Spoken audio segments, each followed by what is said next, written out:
10.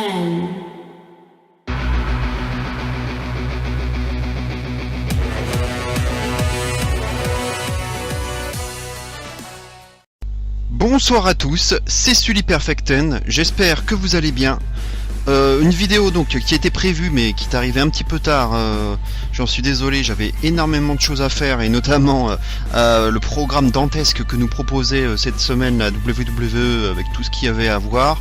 Et comme voilà, avec le travail je pouvais pas le voir tout de suite, donc j'ai été obligé de rattraper toutes les vidéos, plus le takeover en plus, donc il y avait énormément de choses, le Hall of Fame aussi bien sûr, donc du coup je n'ai pas pu faire la vidéo tout de suite, voilà, il faut quand même en plus se coltiner tous les pronostics de WrestleMania avec une carte assez lourde, donc je n'ai pas pu la faire tout de suite. Alors c'est une vidéo un peu particulière, mais étant donné le manque de temps, et puis voilà, maintenant on approche vraiment de WrestleMania, je vous ai fait une double vidéo en fait, 2 en une on va dire, avec d'un côté pour commencer le débrief de NXT TakeOver Orlando, que je vais essayer de faire assez rapidement, et dans la foulée je vais vous faire mes pronostics pour WrestleMania. Je pense que c'était la meilleure chose à faire, de façon à ce que vous ayez tout dans une seule vidéo, et en espérant que vous aurez le temps de la regarder avant le pay-per-view, puisque finalement c'est déjà dans 2 heures le kick-off.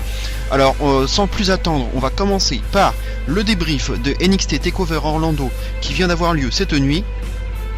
Alors on commence tout de suite, on va aller dans l'ordre, avec un 4 contre 4 entre Sanity et la Team Face, qui a donc été changé à la dernière minute, puisqu'on devait avoir Noé Rosé, qui n'a finalement pas pu lutter, puisqu'on a vu une attaque de Sanity durant le WrestleMania Access, où il s'est fait vraiment laminer, notamment par les marches du ring, sur la jambe, et du coup Noé Rosé a été exclu du match, et il a été remplacé par, sans surprise je dirais d'ailleurs, Cassius Ohno, puisque finalement il n'avait pas encore de match prévu, donc c'était la meilleure façon de le caser dans le takeover. Donc Cassius Ohno qui a remplacé Noé Rosé pour s'associer à Ty Dillinger et à Roderick Strong pour affronter donc toute l'équipe Sanity, et comme je l'avais dit dans ma vidéo pronostic, il y a bien eu finalement un 4 contre 4 avec l'ajout des 2 filles, donc Nikki Cross du côté de Sanity et Ruby Riott du côté de la Team Face, pour ses débuts finalement à la NXT. Alors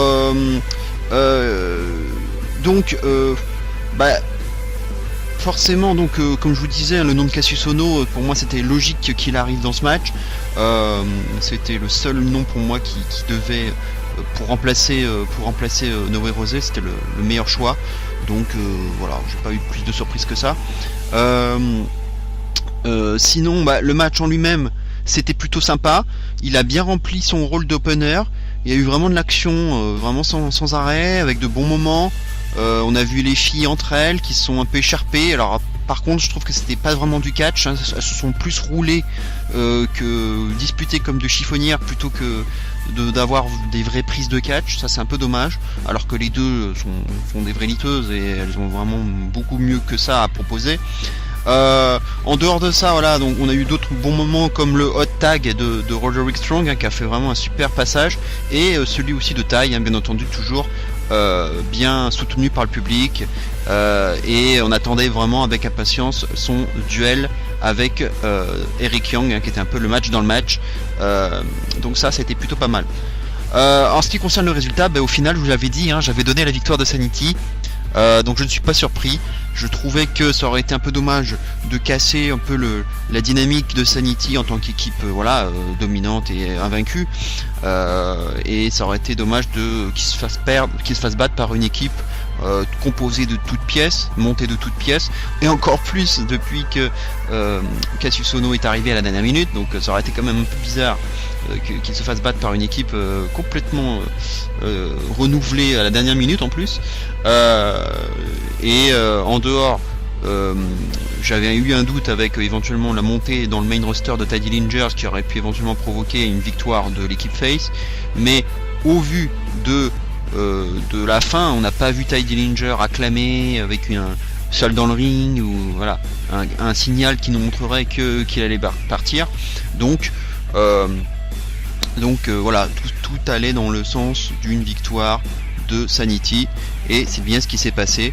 Alors autant le match m'a plutôt bien plu, qui a bien rempli son rôle d'opener, autant je trouve vraiment dégueulasse le final où à nouveau, pourquoi, je me suis encore posé la question, pourquoi c'est encore Tye Dillinger qui doit se taper le pin final? Pourquoi faire ça alors que depuis le début c'est le leader de l'équipe face, c'est sa storyline, c'est son push, parce que voilà, cette équipe c'est l'équipe de Tye, c'est lui le leader, c'est sa feud. C'est en filigrane, c'est quand même sa feud contre Sanity, parce que ça part de ça, hein. C'est lui qui a refusé d'intégrer Sanity, qui a craché sur le blouson de Sanity, enfin, qui l'a rejeté, et finalement il a trouvé du renfort, mais c'est sa storyline, donc c'est lui le leader de l'équipe, c'est sa storyline, donc je ne comprends pas pourquoi c'est lui qui se tape encore une fois, qui essuie encore les pots cassés, et c'est lui qui se fait battre. Je ne comprends pas ce choix. Je trouve ça vraiment absolument dégueulasse. Ça aurait pu se faire sur Roderick Strong. Allez, on va dire Cassius Ohno, ça aurait peut-être été un peu dommage. Ça, je veux bien le croire. Mais le faire sur Roderick Strong, ça aurait pas été non plus un problème. Donc pourquoi c'est encore lui? J'ai l'impression de voir Krillin, pour ceux qui connaissent un peu de Dragon Ball Z Abridged, où on a un conte Krillin, moi je compare souvent ça à ça, où à chaque fois il se fait dézinguer de partout, dans tous les segments, c'est toujours lui qui se fait tabasser, qui finit diminué, c'est toujours lui, c'est un peu le bouc émissaire à chaque fois, c'est toujours lui qui perd ou qui se fait tabasser, toujours. Donc je trouve ça vraiment dégueulasse, alors que il fait un super boulot, il est over et tout. Je sais vraiment, et je comprends pas ce contraste entre la popularité qu'il a et son booking, quoi. C'est incroyable à chaque fois qu'il se fasse battre comme ça. Voilà. Bon, en tout cas, voilà, la victoire est logique. Sinon, en dehors de ça, le match était correct et il a bien rempli son rôle d'opener. Match suivant, Aleister Black, donc pour ses débuts, contre Andrade Cien Almas. Alors pour commencer, déjà l'entrée de Black, hein, je l'ai beaucoup aimé. Ce côté là où il arrive comme ça, un peu couché, et puis tout à coup il se redresse là. Je trouvais ça pas mal comme effet, un peu ce côté un peu magicien là. Et la musique était une bonne musique aussi, sa musique d'entrée, son look particulier, assez badass. Le mec est vraiment barré, il est vraiment dans son monde, hein, dans un esprit un peu gothique. Donc moi, cet univers-là, j'ai trouvé ça pas mal du tout, avec ses tatouages et tout ça. Et aussi quand on le voit assis comme ça en tailleur sur le ring, on l'a vu faire ça à plusieurs reprises, et j'ai trouvé ça aussi pas mal. J'ai bien aimé cette posture. Et sur le match, voilà, comme je m'y attendais, hein, c'était un très bon match avec deux super lutteurs. Black a montré assez vite son style assez stiff, un peu strong style même, avec un usage des jambes assez fréquent, hein, mais on voit qu'il a de bonnes qualités en tant que avec ses jambes, hein, il est très fort, et même des qualités de high flyer, pardon, on l'a vu faire un moonsault à l'extérieur du ring. Et puis j'aime bien ce côté aussi à un moment donné, où, juste avant son finish, où il relève négligemment Almas juste avec son pied là, on le soulève par le cou avec son pied. C'était très humiliant pour Almas, et donc il enchaîne après avec un espèce de coup de pied tout vrillé là, qui était assez stiff aussi. Donc victoire absolument sans surprise de Black, hein, pour ses débuts, donc c'était très logique qu'il l'emporte, même si voilà, c'est un peu dommage pour Almas, hein, qui fait un bon boulot en tant que heel et qui c'est un très bon lutteur, mais ça ne pouvait pas être autre chose qu'une victoire d'Aleister Black. En tout cas, j'ai hâte de voir la suite pour Black, hein. Je verrais bien une feud personnellement avec son ancien meilleur rival de l'indie, hein, à savoir Cassius Ohno, pour qu'on retrouve un peu une feud Cassius Ohno Tommy End, ou Aleister Black, comme on a pu avoir par la suite entre Sami Zayn et Kevin Owens par exemple. Je pense qu'on pourrait bien avoir ça par la suite. Match suivant, Triple Threat Elimination Tag Team Match entre les Authors of Pain, les champions DIY et The Revival.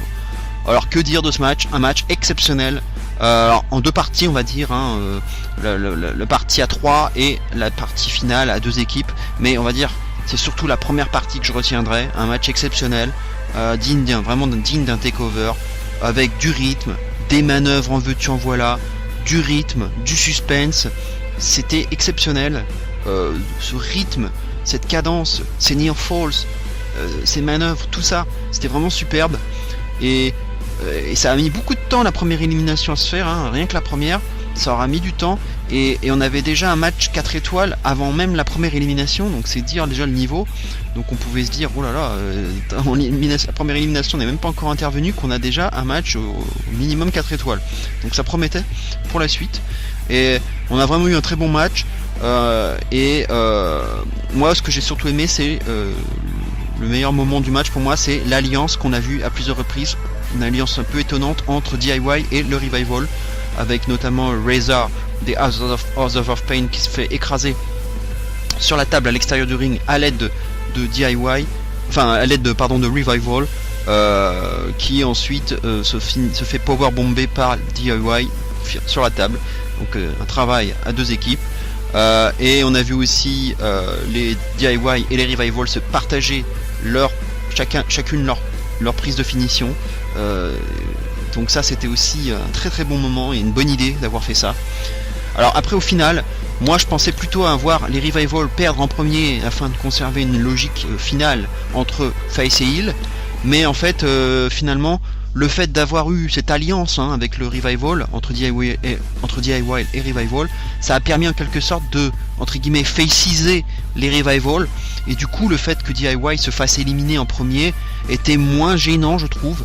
Et ça permettait un peu au Revival de récupérer un peu le hit de DIY derrière, quoi. Et le public d'ailleurs n'a pas apprécié l'élimination de DIY, hein, il l'a fait savoir, avec des chants bullshit ou même des chants delete, on a pu entendre juste après. Donc c'est vrai que c'est un peu dommage pour DIY, alors que voilà, ils ont vraiment bien porté le match et c'est une équipe populaire, donc forcément c'est un peu dommage de les voir perdre en premier. Et donc finalement on a eu donc cette finale Revival contre qui était donc finalement Revival plutôt twinner à ce moment-là finalement, et pas Heel, puisqu'ils ont, comme je disais, ils avaient un peu récupéré, je pense, le hit de DIY, et puis donc avec l'alliance qu'ils venaient d'avoir juste avant. Et puis voilà, et puis je pense que c'est une équipe qui est devenue respectée, même si c'est une équipe de heel, parce que voilà, on les a vu faire pas mal de beaux matchs dans le passé. Mais bon, cette finale a pas duré très longtemps, ça a pas été extraordinaire par rapport à la première partie. Alors on a vu quand même le Revival qui a failli l'emporter à 2 reprises, c'est vraiment pas passé loin. Et finalement, bon, ça n'a pas tenu, et au final, les House of Pain l'emportent en démolissant les Revival avec 2 powerbombs portés simultanément. Donc victoire au final logique des House of Pain que j'avais prédite, personnellement, je vous l'avais dit. Et ça va peut-être permettre au Revival d'enchaîner avec un départ vers le main roster, puisque je vois plus trop l'intérêt de les laisser maintenant. Et pour DIY, en revanche, je ne sais pas ce qui va se passer, puisque s'ils vont avoir leur chance ou pas pour les titres. Le public forcément n'a pas vraiment apprécié ce final, de voir les House of Pain conservés, mais bon, pour moi je trouvais que c'était logique, il fallait, à l'instar de Sanity, continuer un peu d'installer les House of Pain comme une équipe dominante. Donc finalement pour moi c'était un choix logique. Donc j'attends de voir ce qui va se passer pour les équipes, pour les rosters, le roster par équipe, puisque le problème c'est que ce TM61, voilà, il y a une grosse blessure pour Shane Thorne, que ça va prendre encore de nombreux mois. On a les Heavy Machinery là, qui viennent d'arriver, mais bon, pour moi ce serait plus une rivalité de transition éventuellement avec les House of Pain. Je pense qu'il faut que DIY reste. On a encore besoin de DIY à la NXT, puisque sinon ça va manquer un peu d'équipe à la NXT. Et en revanche, bon, Revival, je vois vraiment un départ cette fois-ci pour le main roster. Là, pour moi, ça fait aucun doute. Mais par contre, il faudrait pas que DIY s'en aille aussi. Il faudrait qu'il reste encore un petit peu en attendant que TM61 revienne notamment, et que Heavy Machinery prenne un peu d'expérience. Match suivant, Asuka affrontait Ember Moon, donc match championnat féminin. Alors c'était aussi un très bon match entre les deux. On a eu deux très bonnes lutteuses sur le ring, donc j'étais pas surpris. J'ai bien aimé aussi l'alchimie qui s'est dégagée entre les deux filles. Mais alors après, hélas, malheureusement, j'ai le sentiment aussi de déception par rapport au finish du match, avec une Asuka qui finalement continue à la jouer heal, parce que finalement on l'a quand même vu plutôt heal dans la feud, même si elle a plutôt un rôle de twinner finalement, donc ça c'est plutôt pas mal, elle peut faire heal comme face sans problème, mais là en tout cas dans la feud avec Ember Moon, elle a quand même plutôt bien joué son rôle de heal, et donc au final elle pousse l'arbitre pour faire tomber Ember Moon et en profite par derrière pour l'achever avec un coup de pied et l'emporter dans la foulée. Mais ce que je ne comprends pas dans ce final, c'est pourquoi est-ce qu'Asuka ne se fait pas disqualifier, puisqu'elle bouscule véritablement l'arbitre et provoque la chute d'Ember Moon qui était sur la troisième corde, donc pour porter probablement son finish. Donc je ne comprends pas pourquoi elle ne se fait pas disqualifier, donc c'est assez étonnant. Donc aucune sanction pour Asuka. Mais sinon, comme je l'avais pronostiqué, donc Asuka a bien conservé son titre. Ça me paraissait un peu tôt pour Ember Moon. En plus, voilà, Asuka, donc ça fait 1 an qu'elle est championne maintenant. Donc elle aurait pu très bien perdre son titre, mais pour moi c'était pas encore le moment. Pour moi ça aurait pas été très crédible qu'elle perde face à Ember Moon. Voilà, et Asuka pour l'instant je vois personne pour l'instant la battre, si ce n'est pour moi dans un triple threat où elle pourrait se faire battre sans se faire couvrir elle-même, ou donner son titre suite je ne sais pas à une blessure ou je ne sais quoi, quelque chose un peu in kayfabe, mais je vois pour l'instant personne battre Asuka clean ou la faire abandonner quoi. C'est quand même je vois par rapport au roster féminin, voilà. Alors il y a un tournoi féminin qui a été officialisé, j'en avais parlé dans mes vœux pour 2017. Le tournoi féminin donc qui va avoir lieu cet été, donc a été officialisé. Alors peut-être que d'ici là ça va peut-être conduire à l'entrée de nouvelles filles à la NXT. Peut-être que ça va donner un peu de rivalité assez soutenue et de qualité pour Asuka. Mais en tout cas pour l'instant Asuka, voilà, je vous l'avais dit, je la vois pas partir dans le main roster tout de suite, et même pas du tout en 2017, parce que je pense qu'elle va rester championne pendant un très très long moment encore, et le main roster, faudra pas y compter encore avant un bon moment. Pour l'instant faut qu'elle tienne encore comme championne et qu'elle reste du côté de la NXT. Faut noter aussi qu'il n'y a pas eu d'invasion japonaise, comme je l'avais envisagé. Alors on va voir plus tard si ça sera utilisé ou pas, avec une attaque peut-être des japonaises sur Asuka, ou une alliance, pourquoi pas. Et quant à Ember Moon, je pense qu'elle va continuer à feuder du coup avec Asuka, au vu justement du finish du match qui était assez douteux. Donc je pense qu'elle va vouloir réclamer un rematch, et ça sera peut-être d'ailleurs déjà le prochain match officialisé pour le prochain takeover, qui sait, entre Ember Moon et Asuka, avec donc une Asuka en mode heal, comme j'ai pu le dire durant ce match. Alors après on a vu la présence un peu surprise de Drew McIntyre dans le public, retour de Drew McIntyre qui a annoncé qu'il était bien de retour à la NXT, donc retour à la WWE, mais du côté de la NXT, puisqu'il disait qu'il avait gagné un peu partout, mais que ce qu'il aimerait bien faire c'est gagner le titre NXT.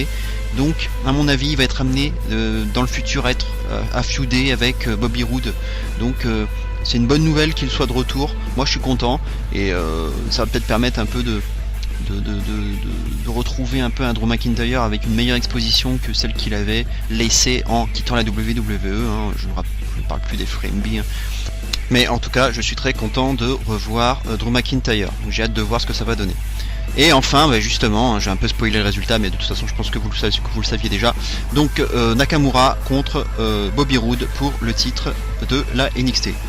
Alors ce match, je l'ai trouvé vraiment pas mal du tout, même si voilà, personnellement moi j'ai un peu de mal en fait, bizarrement, aussi bien avec Roode qu'avec Nakamura dans les matchs un peu, voilà, les main events de pay-per-view.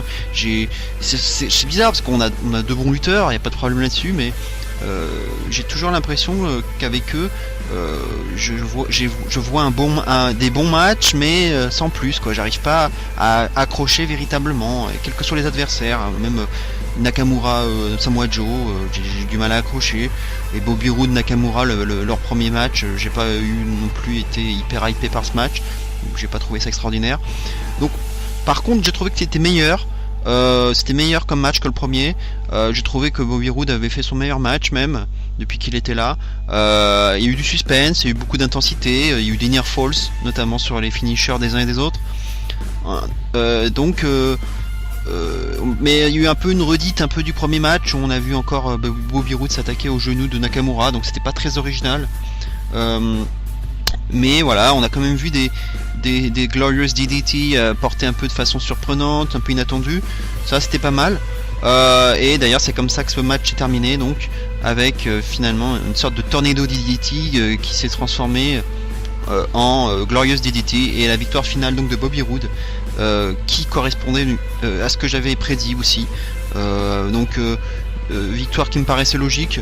Je crois et d'ailleurs je crois que avec ça on tient enfin le départ de Nakamura pour le main roster à partir du Raw, soit du Raw de demain, soit du SmackDown de mardi, hein, ça dépendra.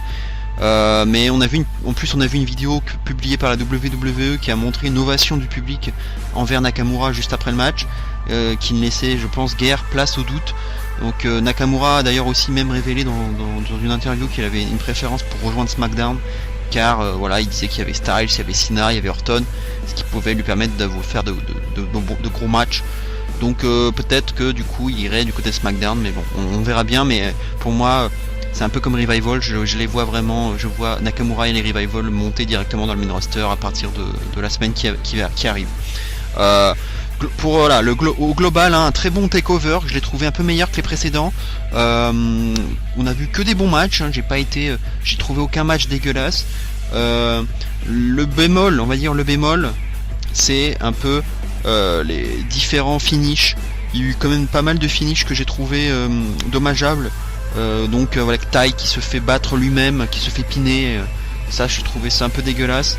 Le finish un peu douteux aussi d'Asuka, je comprends l'idée, hein, je pense que c'est pour gagner du temps et continuer la feud avec Ember Moon. Mais bon, j'ai trouvé ça dommage, ce finish un peu dégueu. Et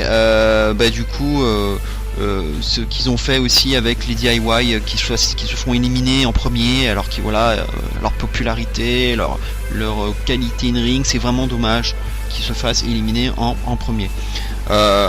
Voilà, mais sinon globalement ça a été un très bon pay-per-view que je vous invite tous à suivre. Voilà, on va passer maintenant à la suite, c'est-à-dire le gros morceau, les pronostics de WrestleMania.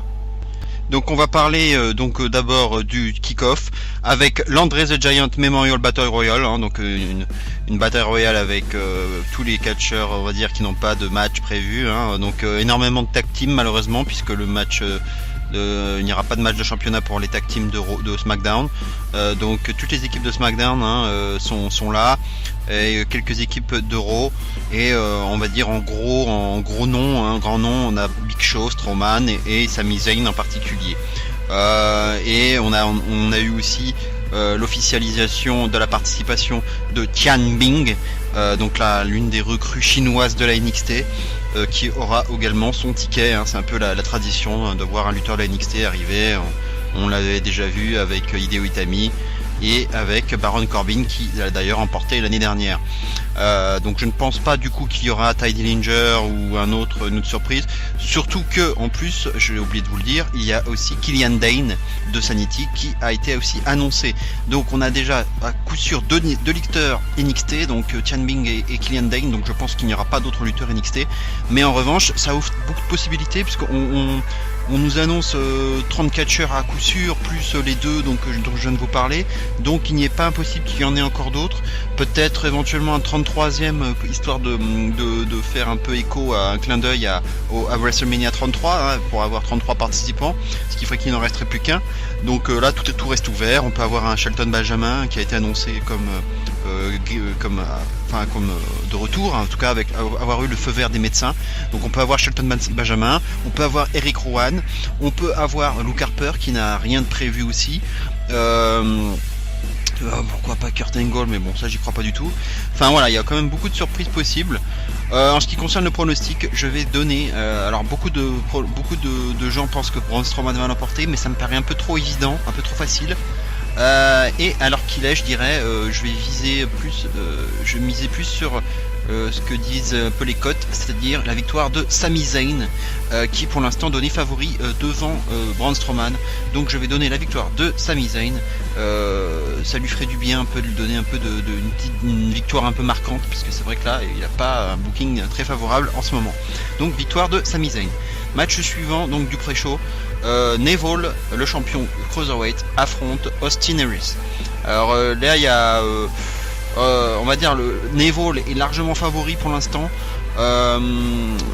Moi ça m'embête en fait, parce que moi j'aurais plutôt donné la victoire à Austin Aries, puisque je ne vois pas pourquoi il n'aurait pas le droit, pourquoi il n'arriverait pas comme ça en tant que lutteur pour finalement perdre.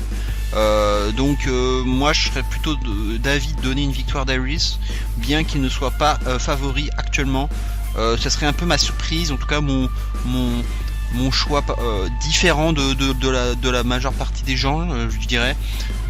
Donc je vais plutôt donner la victoire à Austin Aries, et à la limite si Neville devait gagner, je pense que ce serait une victoire pas clean, un peu à l'instar d'Asuka contre Ember Moon hier. Une victoire un peu dégueulasse, on va dire, de Neville, qui ouvrirait un match revanche, pourquoi pas à Payback, puisqu'il faut déjà prévoir le pay-per-view suivant, et puis que Payback, comme son nom l'indique, ça veut dire vengeance ou revanche. Donc ça serait pas mal d'avoir à nouveau un Neville contre Aries. Donc deux possibilités, soit la victoire d'Aries, soit la victoire de Neville, mais de façon non clean, ce qui pourrait peut-être être d'ailleurs la solution, puisque Neville est donné favori, je le rappelle. Alors on va passer maintenant à la carte principale, on va aller assez vite puisqu'il y en a quand même beaucoup. AJ Styles contre Shane McMahon. Là il n'y a aucun doute, je pense, possible. AJ Styles largement favori, devrait, on va dire, logiquement l'emporter dans un match voilà, où AJ Styles a vraiment besoin de cette victoire, puisqu'il a perdu WrestleMania l'année dernière, donc il faudrait pas qu'il perde une deuxième fois de suite. Et puis voilà, c'est quand même une grosse star, il a porté SmackDown sur ses épaules cette année. Shane McMahon est plus qu'un part-timer, puisqu'il catch une fois par an, un peu comme Taker. Donc ce serait quand même dégueulasse que Styles perde. J'aurais préféré que ce match soit un peu plus avec une stipulation, genre Street Fight ou autre. C'est dommage, ça aurait un peu équilibré les chances et donné peut-être un petit peu plus de suspense. Mais pour moi, AJ Styles va s'imposer dans ce match, qui peut être quand même un bon match. J'attends de voir. Peut-être qu'avec des éléments du décor, il peut y avoir des surprises et des gros spots. En dehors de la descente du coude ou du coast to coast, on peut avoir peut-être des beaux mouvements, des beaux spots. J'attends de voir, mais en tout cas, victoire d'AJ Styles. Match suivant, Seth Rollins contre Triple H. Donc là, voilà, il y a aussi un gros build-up autour de ce match. On attendait de voir si Seth Rollins était en mesure de lutter. Donc maintenant, on le sait, il a signé le contrat, une kayfabe, bien sûr, il a signé le contrat. Du coup qui fait que Triple H peut faire ce qu'il veut, on va dire. Il peut le blesser gravement sans que Seth Rollins ne puisse attaquer la WWE derrière. Donc Triple H a été très menaçant, et du coup Seth Rollins est prévenu, mais il s'en fout, lui il veut vraiment quand même s'en prendre à Triple H malgré son état pardon, excusez-moi, malgré son état un petit peu défaillant, mais il veut l'affronter. Mais Seth Rollins est donné favori. Je pense aussi qu'il va l'emporter puisqu'il en a besoin. Triple H n'a pas besoin de cette victoire. Ce n'est pas un catcheur non plus régulier maintenant, depuis longtemps. Seth Rollins, voilà, il a besoin de ça, il a besoin d'une victoire marquante. Il faudrait qu'il l'emporte.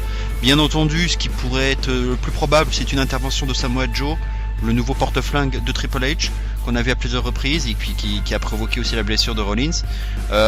Donc Samoa Joe, je pense, va intervenir dans ce match, mais il serait pas impossible que Finn Balor fasse son retour aussi pour un peu équilibrer les forces, et qu'on ait un Finn Balor qui empêche Samoa Joe d'intervenir, et du coup on aurait peut-être le lancement d'une feud soit entre Samoa Joe et Finn Balor, soit entre Samoa Joe et Seth Rollins. Je pense d'ailleurs que c'était le match qui était prévu à Fastlane entre Samoa Joe et Rollins, mais Rollins du coup était blessé. Donc je pense que ça va pas se finir tout totalement clean, qu'il va y avoir une intervention extérieure, notamment de Samoa Joe, et Finn Balor devrait aussi peut-être pointer le bout de son nez, ou alors en tout cas dans le Raw du lendemain, mais au moins une intervention de Samoa Joe, ça me paraît logique, mais victoire quand même de Seth Rollins, qui je pense va s'en sortir.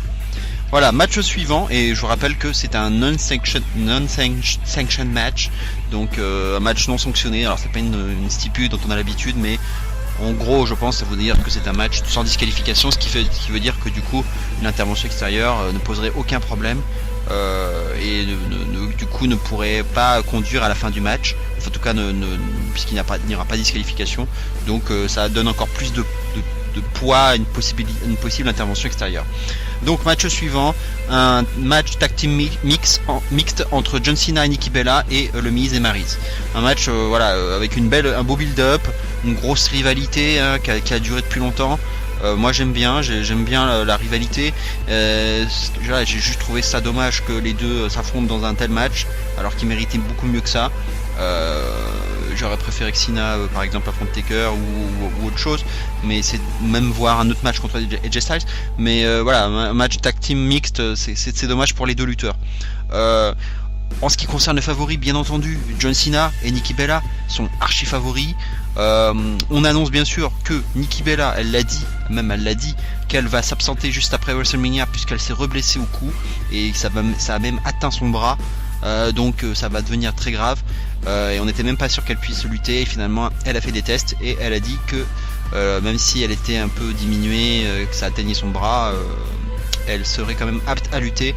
Donc on va dire qu'il faudra s'attendre à un match relativement court, je pense inférieur à 10 minutes, et qu'on verra surtout Cena et le Miz lutter l'un contre l'autre, et qu'on verra à mon avis peu d'intervention entre les deux filles. En plus Maryse, elle n'a pas lutté depuis très longtemps, donc ce serait pas plus mal. Donc je pense que Nikki va être assez préservée, et au final on va avoir, je pense, une victoire des Face, donc Cena et Nikki Bella. En plus, il y a beaucoup de rumeurs sur un possible mariage, une demande en mariage en direct de John Cena.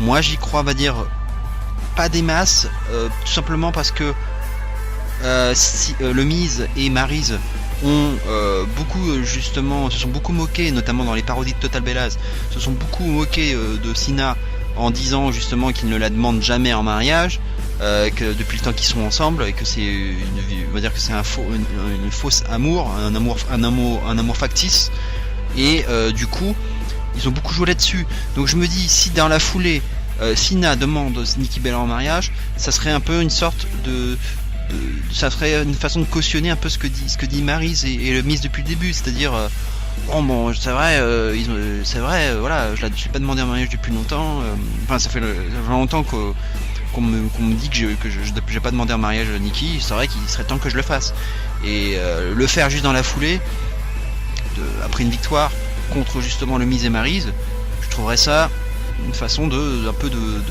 cautionner les choses. Donc je suis pas trop d'accord pour qu'il le fasse, et en plus tout simplement parce que tout le monde en parle, c'est beaucoup trop évident. Donc une demande en mariage, dans la vraie vie, quand tu fais une demande en mariage, c'est censé être pour surprendre ta dulcinée. Donc si c'est juste pour donc tout le monde le sait, tout le monde en parle de cette demande en mariage, donc ce serait tout sauf une surprise pour Nikki. Donc moi on va dire, si j'étais à la place de Cena, je le ferais pas là. Peut-être, pourquoi pas dans le SmackDown suivant, avant juste de partir. Et voilà, et les deux partent, puisque apparemment Cena aussi est donné un peu absent pendant un certain temps après ce match. Voilà, ils peuvent le faire là, mais pas dans le match, pas après le match, Je pense qu'il faudrait pas le faire. Voilà, en tout cas, je pense victoire des Face. Ça serait du classique. Dommage pour Miz et Maryse, mais je vois pas autre chose que cela. Ça serait trop surprenant que Maryse et Miz gagnent, même si on va voir les deux Cena et Nikki qui vont s'absenter, mais je pense que Miz et Maryse vont quand même perdre. Surtout après l'absence qu'on va avoir de la part des deux, de Cena et de Nikki. Donc match suivant, un match très attendu entre l'Undertaker et Roman Reigns. Alors c'est un match certes attendu, parce que c'est toujours Taker, ça reste Taker, même s'il a beaucoup bien sûr perdu depuis plusieurs années, mais c'est un match qui restait très indécis, parce que je vous l'avais dit dans ma vidéo de pré-pronostic, Il y avait des conséquences pour l'une et l'autre. Enfin voilà, une victoire de Reigns, forcément les gens vont pas apprécier. Une victoire de Taker, en même temps, c'est un peu une façon de pas d'enterrer, mais en tout cas de mettre à mal et de décrédibiliser Roman Reigns, de se faire battre par un papy qui est au bord de la retraite. Donc dans les deux cas, c'était compliqué. J'avais parlé d'une intervention Strowman aussi éventuelle, qui pourrait s'en prendre par exemple à Taker, ce qui permettait de protéger les deux lutteurs, et en s'en prenant à Taker, ça permettait de le faire gagner, du coup de continuer avec une seule défaite à son compteur à WrestleMania. On va dire que j'ai un petit peu laissé tomber l'intervention extérieure, et en plus, comme je vous le disais, l'Undertaker, les matchs de l'Undertaker à WrestleMania ne se terminent jamais de façon justement pas clean. Il y a toujours une victoire nette clean hein, dans les deux matchs, dans ces matchs pardon. Donc voilà, actuellement Roman Reigns est donné favori, et surtout ça me paraît très logique que Roman Reigns gagne, puisque on parle beaucoup des adieux de l'Undertaker, qui pourrait faire prendre sa retraite à l'issue de ce match, et ça pourrait donc être son dernier match, donc perdre sur une défaite contre voilà, le futur top face de la compagnie. Voilà, c'est pas non plus déshonorant on va dire, et puis ça va permettre un peu de continuer à troller hein, comme la WWE aime le faire en ce moment avec Roman Reigns, d'autant plus que Triple H a annoncé dans la semaine dans une interview que Roman Reigns était déjà en quelque sorte heel, et que dans son attitude il était heel, et que c'est c'est nous un peu qui nous faisons des idées, et que voilà, c'est la WWE qui présente Reigns comme ça, et que c'est déjà un heel pour 70% dans 70% on va dire des cas, c'est déjà un heel, donc pour eux c'est normal, donc ils vont continuer je pense à intensifier ça, et je pense qu'on va avoir un Reigns un peu badass qui va s'imposer, et à mon avis on va voir la deuxième et donc la seconde on va dire défaite de l'Undertaker à WrestleMania, un 23-2, et en plus on annonce, enfin il y a des chances pour que Taker Reigns soit le main event de WrestleMania. Donc qui dit main event dit à mon avis défaite du Taker et adieu du Taker. Pour un main event ça paraît très logique, alors que si le match n'était pas dans un main event, il y aurait peut-être plus de chances pour que Taker l'emporte, mais à mon avis je pense que Reigns va l'emporter, et qu'il va y avoir une retraite pour Taker dans la foulée, donc victoire de Reigns et un match qui aura lieu dans le main event. Et au plus on annonce aussi le retour de Jim Ross JR, qui serait de retour pour commenter un voire deux matchs, peut-être Brock Lesnar, Goldberg, mais aussi Taker Reigns. Donc faire revenir Jim Ross à ce moment-là, ce serait peut-être pour commenter le dernier match du Taker. Voilà un peu les arguments. Voilà, match suivant. Alors un match pour lequel il y a eu une stipulation ajoutée. Les champions, donc le club Gallows et Anderson, affrontent Enzo et Cass et Sheamus et Cesaro dans cette fois-ci. Donc une stipulation a été ajoutée, un ladder match, un triple threat ladder match. Donc ça c'est pas mal. Les ladder match est toujours spectaculaire, même si on n'a pas de high flyer ou de vrais spécialistes des matchs des échelles. Mais bon, ça donne toujours un petit peu de piment. Donc puis voilà, on n'avait pas de match de l'échelle dans la carte, donc c'était bien d'avoir ça. Ça remplace un peu les matchs de championnat intercontinental qu'il y avait eu l'année dernière par exemple. Donc au moins on aura un match des échelles. Alors c'est Enzo et Cass qui sont donnés favoris. Alors à l'inverse de Sheamus et Cesaro qui sont archi challenger on va dire. Donc a priori Sheamus et Cesaro ne vont pas l'emporter. Le club a encore une petite chance de conserver, mais je pense que Enzo et Cass, ça fait un bon moment qu'ils sont ils sont over, et ça fait un bon moment qu'ils tournent plus ou moins autour des titres. Là je pense que c'est leur moment, c'est WrestleMania, c'est la plus grande scène du monde, et je pense que c'est l'occasion idéale pour récupérer les titres. Même si c'est dommage ce serait dommage pour le club qui n'est pas champion depuis si longtemps que ça, mais à mon avis ça va être le bon moment pour Enzo et Cass de récupérer les titres. Alors après on sait que il y a de grandes chances pour que les Hard fassent leur retour, mais ça veut pas dire qu'ils seront de retour à WrestleMania, ça ne veut pas dire qu'ils seront de retour à Raw, même si c'est un match des échelles, on a envie de se dire qu'il y aura peut-être un lien. Et ils pourraient éventuellement défier le club pour avoir un peu une nouvelle feud, mais à mon avis, les softs vont conserver, et si les Hardys devaient revenir, ce qui est fortement probable, ce serait peut-être plutôt du côté de SmackDown et avoir une feud contre les Usos, ce qui permettrait d'avoir donc une feud heel contre face, alors que je ne vois pas une feud entre les softs et les Hardys. En tout cas, si les softs restent champions, enfin deviennent champions. Voilà, donc pour moi, victoire d'Enzo et Cass. Match suivant, match de championnat intercontinental entre Dean Ambrose et Baron Corbin. Alors une petite déception, on va dire que j'aurais bien aimé que ce match soit aussi un peu à l'image de AJ Styles contre Shane McMahon, un match avec une stipu no disqualification, un truc un peu genre street fight, un peu voilà, un peu bourrin, match de, je sais pas, de chaises un peu, je ne sais pas, ou un false count anywhere, hein, quelque chose dans le genre. Donc c'est dommage qu'il n'y ait pas une petite stipu supplémentaire. En tout cas, moi, Ambrose, voilà, je trouve qu'il a un règne un peu transparent, sa ceinture ne lui sert pas forcément à grand chose, son personnage se suffit à lui-même, je dirais. Et puis ça commence à faire un moment qu'il est champion, donc je pense que voilà, Corbin qui a un très bon booking depuis qu'il est là, je pense que c'est le moment pour qu'il soit récompensé de ça et qu'il gagne une ceinture. En tout cas, il est largement donné favori dans ce match, donc je vais donner une victoire pour Baron Corbin, donc victoire nette et sans bavure, je pense, pour lui. Donc match suivant, match quand même plutôt attendu avec une belle storyline entre Chris Jericho et Kevin Owens pour le championnat des États-Unis. Chris Jericho bien sûr étant le champion. Je vous avais beaucoup parlé du booking, du planning de Jericho, hein, puisqu'il va y avoir une tournée avec Fozzy bientôt au mois de mai, et ça lui donnerait, il serait absenterait pendant le mois de mai, il reviendrait au mois de juin pour préparer un peu le build-up autour de SummerSlam. Mais tout dépendait après de son planning. Il serait éventuellement possible qu'il puisse quand même lutter à Raw de temps en temps, même malgré sa musique, hein, malgré son planning.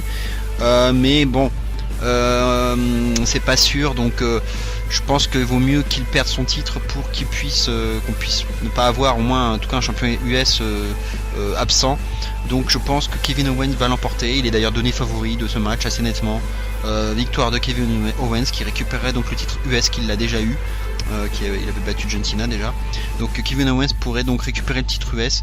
Du coup on verrait ce que ça donnerait, puisqu'il a toujours son rematch pour le titre universel. Donc éventuellement peut-être qu'il pourrait devenir double champion. On verra ce que ça donne. Et faire un peu comme Seth Rollins par exemple. Mais ouais, je pense que Kevin Owens va s'imposer dans ce match.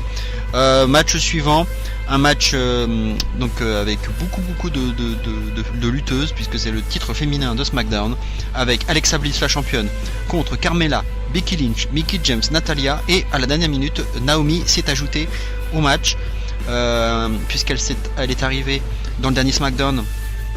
Au dernier moment, hein, elle est intervenue et elle a annoncé qu'elle s'intégrait au match. Je pense que elle va être directement en favorite, hein, de ce match, puisque c'était l'ancienne championne mais qui a dû abandonner son titre donc pour cause de blessure. Alexa Bliss l'a récupéré et Naomi donc fait donc son retour chez elle à Orlando, donc c'est quand même important comme indice. Elle revient chez elle à WrestleMania pour bien sûr tenter de récupérer le titre qu'elle avait dû abandonner. Donc je pense qu'ils vont faire un juste retour des choses. Ce serait logique, hein, c'était pas prévu qu'elle donne son titre comme ça. En plus c'est la vérité, hein, c'est pas de la storyline. Naomi donc va revenir donc à temps et je pense va s'imposer chez elle et on récupérerait, on va dire, la situation telle qu'on l'avait laissée avant sa blessure. Donc je pense que Naomi va récupérer le titre. Alors est-ce qu'il y aurait une possibilité que pour d'autres lutteuses arrivent? On parle beaucoup de lutteuses des anciennes qui arriveraient, les Kelly, les Eve Torres, les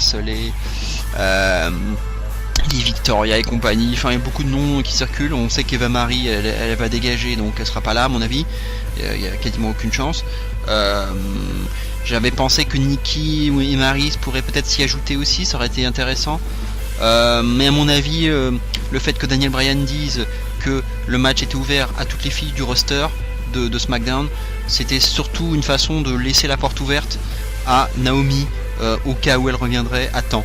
Donc je pense que ça passait à autre chose que ça, et non pas finalement, comme on aurait pu le croire, à faire venir des lutteuses un peu extérieures ou des anciennes pour un peu voilà, nous donner un peu un petit effet de surprise. Mais je pense que c'était juste pour Naomi qu'ils ont fait ça. Donc je pense que Naomi va s'imposer. Match suivant, match Fatal 4-Way Elimination Match. C'est une stipule qui a été aussi ajoutée à la dernière minute. Match donc Fatal 4-Way Elimination Match entre Bayley, la championne, Sasha Banks, Charlotte Flair et Nia Jax, donc pour le titre féminin. Alors actuellement Bayley est donnée assez nettement favorite pour conserver son titre, Nia Jax étant par contre complètement, on va dire, à la ramasse pour l'emporter, hein. C'est vraiment la grosse challengeuse. Beaucoup de gens, en tout cas on parle beaucoup d'un heel turn de Sasha Banks. Je pense qu'il va arriver, mais plutôt le lendemain dans Raw. Donc je pense que alors Nia Jax, ouais, je verrais plutôt Nia Jax perdre en premier. Après on pourrait bien avoir une finale entre Bayley et Sasha Banks et une victoire de Bayley à la régulière. Mais je pense que Bayley va conserver, ce qui éviterait encore à nouveau un yo-yo et un changement de ceinture permanent, parce que là on en a quand même eu beaucoup des changements de ceinture chez les filles. Donc je pense que Bayley va conserver son titre et que par la suite, donc dès le lendemain, Sasha Banks va tourner, va peut-être dire féliciter Bayley, que derrière elle va l'attaquer, ce qui permettrait aussi d'appuyer justement les propos de Charlotte, qui avait dit dans le dernier Raw que Banks allait probablement se retourner contre Bayley. Et pour l'instant, bien sûr, Sasha est totalement derrière Bayley. C'est la grande amitié. Mais à mon avis, ça va pas continuer comme ça. Et je pense que il va y avoir un heel turn qui conduirait à un match entre les deux, entre Bayley et Sasha Banks pour le titre à Payback, ce qui constituerait à nouveau un match tout trouvé pour une revanche ou une vengeance Payback, si Bayley se faisait attaquer par son ex-ami. Donc voilà, victoire pour moi de Bayley. Match suivant, Bray Wyatt, le champion de la WWE, défend son titre contre Randy Orton. Alors en ce moment, Randy Orton est largement donné favori. Donc je vais un peu suivre, on va dire, la vie actuelle, c'est-à-dire que Randy Orton va l'emporter. Je trouve ça dommage parce que Bray Wyatt n'a défendu son titre qu'une seule fois dans un Triple Threat match à SmackDown, mais ce n'est que sa première défense de titre dans un pay-per-view depuis qu'il l'avait remporté à l'Elimination Chamber. Donc ça fait pas beaucoup finalement. En plus il y a depuis le temps qu'on attendait qu'il soit champion, qu'il soit récompensé.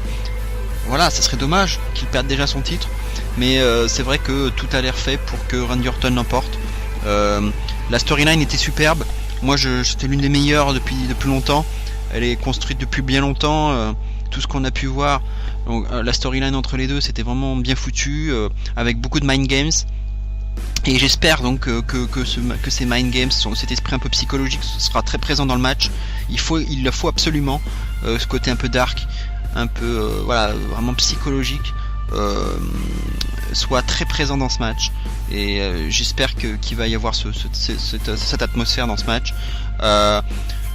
Alors on parlait de temps en temps d'une intervention de Luke Harper, mais moi j'y crois de moins en moins, même si on l'a vu dans la feud, mais maintenant je trouve qu'il est un peu plus en retrait. Luke Harper, on le voit plus trop.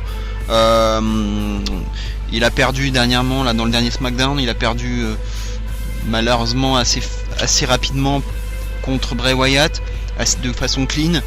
C'est dommage pour lui d'ailleurs, mais on a vu une promo dans laquelle il avait dit qu'il était désormais libre, donc officiellement, hein, il n'est vraiment plus du tout membre de la Wyatt Family.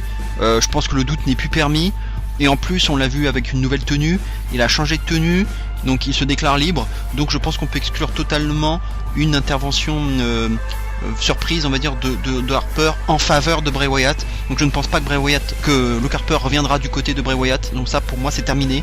En revanche, il y a un point d'interrogation pour Eric Rowan.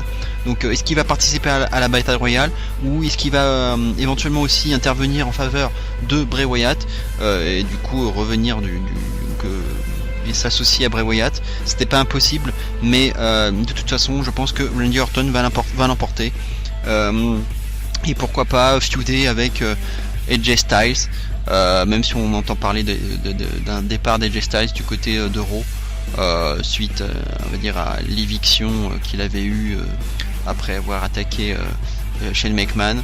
Donc on verra. Mais moi je trouverais ça pas mal, une feud entre AJ Styles et Randy Orton. Ça serait quelque chose un peu nouveau. Et puis peut-être avec des nouveaux lutteurs, peut-être si Nakamura rejoint par exemple SmackDown ou quelqu'un d'autre, on verra bien. En tout cas, victoire pour moi de Randy Orton.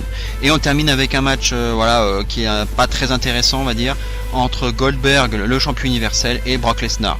Donc là, autant dire qu'il n'y a quasiment pas de suspense. Brock Lesnar va être champion, il va l'emporter.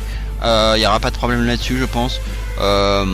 Voilà, Goldberg, on sait qu'il a pas de cardio, il ne tient pas 5 minutes sur le ring, c'est même des matchs d'une minute, pas plus.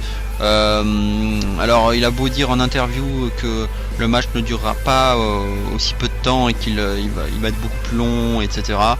Voilà, je pense qu'il va pas aller bien plus loin, ça va durer pas plus de 5 minutes. Et encore je suis généreux quand je dis 5 minutes. Et puis voilà, Lesnar a beaucoup trop subi la feud, et encore on l'a vu à dernier SmackDown où il se fait spirer trop facilement, et on a vu qu'une seule fois Lesnar prendre le dessus quand il a pris un F5 dans un segment d'Euro. C'est la seule fois où on a vu Lesnar prendre l'avantage sur Goldberg. Sinon le reste du temps il s'est toujours fait dominer par Goldberg. Donc je pense que Lesnar sera champion sans problème, et donc va devenir le nouveau champion universel. Voilà, comme il est part-timer, j'espère qu'il ne va pas rester champion longtemps, mais je pense qu'il va y avoir beaucoup de monde qui va se bousculer au portillon, entre Kevin Owens, donc qui a toujours son rematch, Finn Balor qui va être de retour et qui aussi a son rematch aussi, forcément, puisqu'il l'avait perdu sur blessure. On verra peut-être Seth Rollins, en plus s'il s'impose contre Triple H, il va devenir un petit peu plus légitime. Pourquoi pas Braun Strowman, s'il gagne la bataille royale, il va peut-être aussi avoir un peu de crédit. Sami Zayn aussi s'il l'emporte. Pourquoi pas Nakamura aussi s'il intègre Euro. Donc il y aura beaucoup de possibilités derrière. En plus Lesnar étant un peu twinner, ça laisse beaucoup de possibilités derrière. Et puis Goldberg, on sait, son contrat se termine. Il a plus trop d'envie, on l'a vu dans l'interview, il est un peu, il est pas très heureux en ce moment en fait. Il en a marre d'avoir un régime spécial, de plus manger comme il faut, de manger, faire du sport, Voilà, on sent qu'il en a ras le bol. Et il va probablement s'en aller après ce match. Et je ne pense même pas qu'il va pouvoir avoir de rematch. Si ce n'est éventuellement dans l'Euro du lendemain et après terminé, mais sinon Goldberg ne sera plus champion à l'issue de ce pay-per-view. Voilà, je ne parle pas des New Day qui seront là aussi pour animer le show. Donc il va y avoir sûrement des surprises, forcément. Bon, ils vont nous dévoiler, je pense, leur nouvelle glace, puisque depuis le temps qu'on les voit dans le bac, on les a jamais vus encore. Donc je pense qu'il va y avoir le dévoilement des nouvelles glaces des New Day. Il y aura assurément des surprises comme l'année dernière. On a vu le match par exemple Rock contre Rowan qui était absolument inattendu. Il va y avoir quelque chose, il va y avoir des surprises, c'est tout ce qu'on veut voir, des arrivées, des situations, des turns, etc. Voilà, donc pour le bilan, il y a finalement pas beaucoup de matchs qui nous intéressent, qui nous ont hypé finalement, mais moi j'y crois. C'est quand même le show le plus important de l'année, donc j'attends d'être surpris, de voir de grosses surprises quand même. J'attends de rêver, de marquer, et voilà, j'espère que ça va être quand même un show assez intéressant et avec de grosses surprises à venir. Voilà, donc j'espère que vous allez pouvoir voir cette vidéo. Le pré-show est déjà dans moins d'1 heure, donc ça va être un peu chaud, mais bon tant pis, j'ai tardé, mais c'est pas grave. Donc voilà, je vous laisse, passez un très bon pay-per-view, amusez-vous bien, prenez du café, etc. si vous voulez le voir en direct. Moi je vais essayer de le regarder, mais bon, c'est pas sûr que je le regarde en entier, on verra. En tout cas, je vous ferai le plus tôt possible, une vidéo review bien sûr du pay-per-view. Voilà, en tout cas, je vous dis à très bientôt, et en attendant, vive le catch. Ciao.